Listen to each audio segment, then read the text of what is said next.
Chapter 23. When the doorbell rang 2 hours later, Doreen didn't give any thought as to who it might be. She got up and opened the door to find Mac, his arms crossed over his chest, glaring at her. She raised her eyebrows. "Is this an official visit? It's unlike you to wait for an invitation to come in," she said in a dry tone. He brushed past her and went into the kitchen, his gaze going to the coffee pot. He smiled and poured himself a cup. "Well, that's more like the Mac I'm used to," she said. He didn't say anything until he finished pouring his cup of coffee, then turned and leaned against the counter, where he studied her. "What are you doing recording conversations?" he asked in a very quiet tone. Her jaw dropped.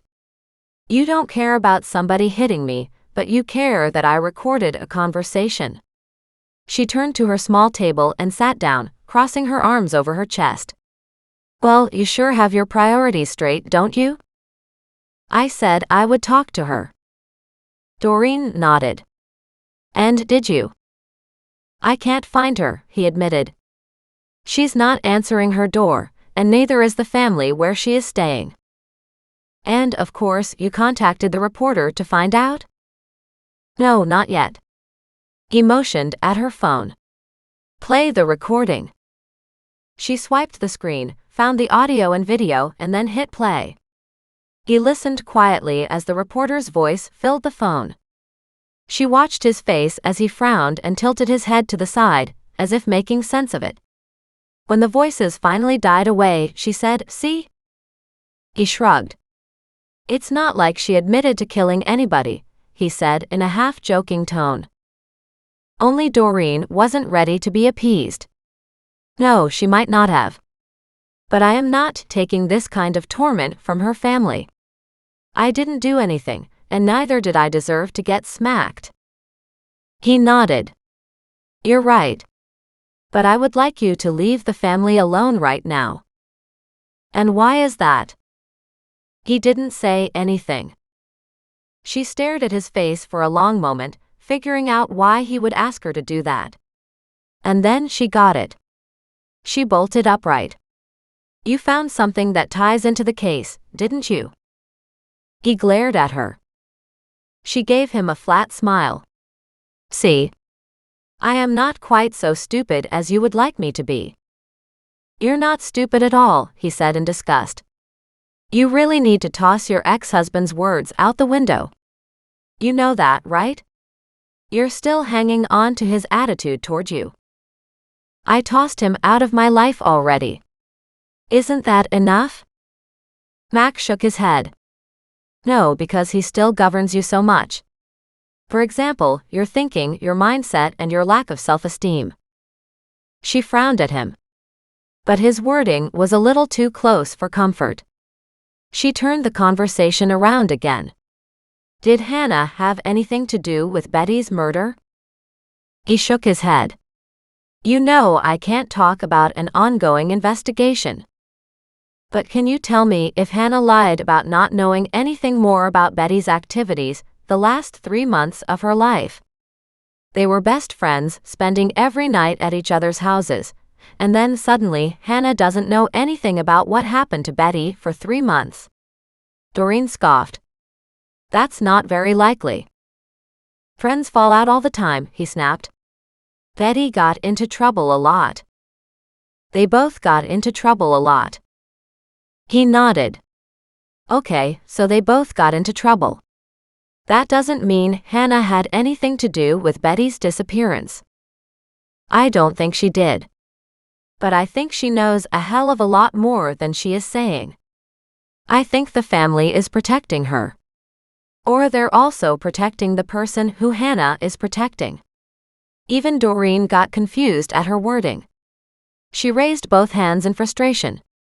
"You know what I mean." He looked at her. "No one in their right mind would have a clue what you just said." She glared at him. The only reason Hannah didn't tell the truth back then was because she was either protecting somebody or she was afraid of the person who was involved. She waited a minute, but Mac didn't say anything. "Right? That makes sense, yes? But we can't go off on any other assumptions. We need to focus on facts. So the first thing you do is talk to Hannah. And while you're talking to her, you can tell her to lay off attacking me. And I want a damn apology. She walked around the kitchen, not quite sure why it mattered so much to her. But the assault had been unexpected and unpleasant, to say the least. She had tried so hard to be good, no matter where she was, and to find somebody hated her that much was distressing. Especially someone who didn't even know her. Look. I know she upset you. But I'm sure you can understand how you really upset her. The fact that you were dredging all this back up again. She spun on her heels. Did you really just say that, Detective Mac Moreau of the RCMP Serious Crimes Division, about a cold case file on a murder? I didn't dredge up anything. I stumbled across things.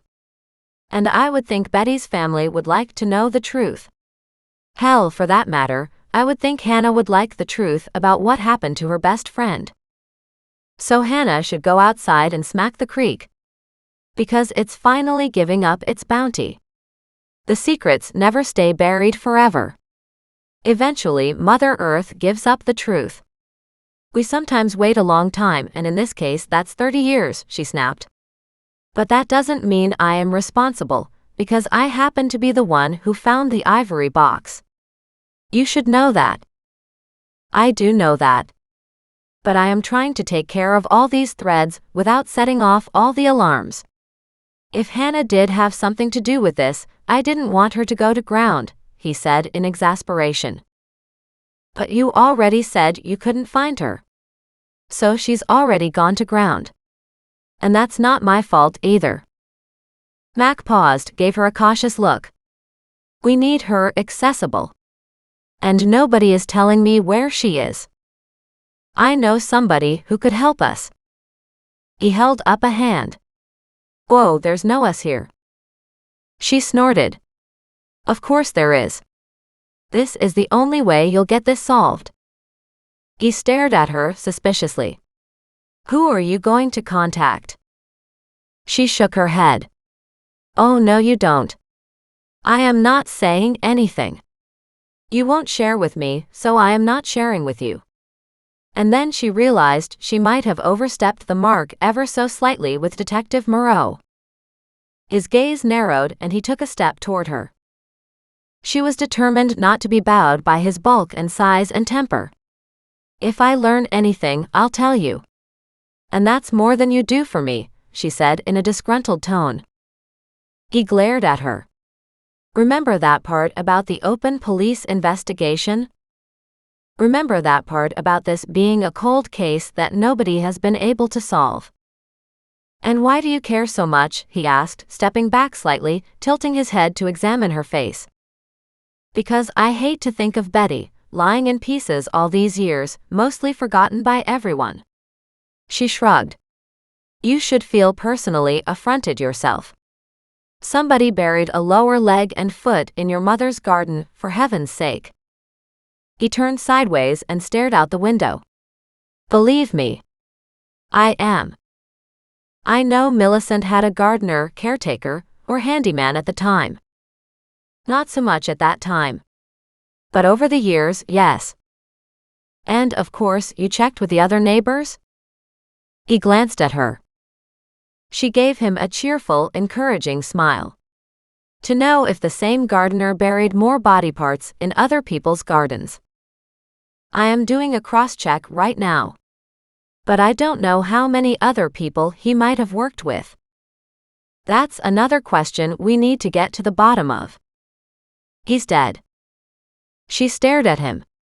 Well darn, she said in outrage. Are you sure? He nodded. Yes. What I am not sure of is that this murder of Betty was a one-person job. She thought about that. It certainly could be a one-person job to cut up and bury a body part. Doesn't mean it was though. Although no one would want to cart the bigger pieces too far alone. That's what I was thinking. So you need to find the landscaper's family and friends. I am on it, he said in that tone that said, back off. She tapped her foot impatiently. Okay, you track that down. I'll see if I can find any history on the landscaper. She waited a moment. In order to do that, I need his name. He just gave her a beautiful smile. Not sure I can help you there. She groaned. You know I will find it. You could allow me to be useful, and to get to the bottom of this that much faster by just telling me his name.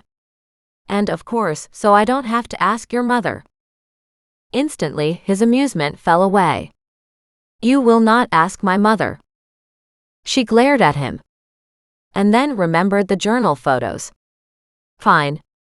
I won't. But then you have to help me. If you don't, you can't expect me to share my information with you. He slammed down his coffee cup. Active investigation. He stormed out the front door. Follow my orders or else.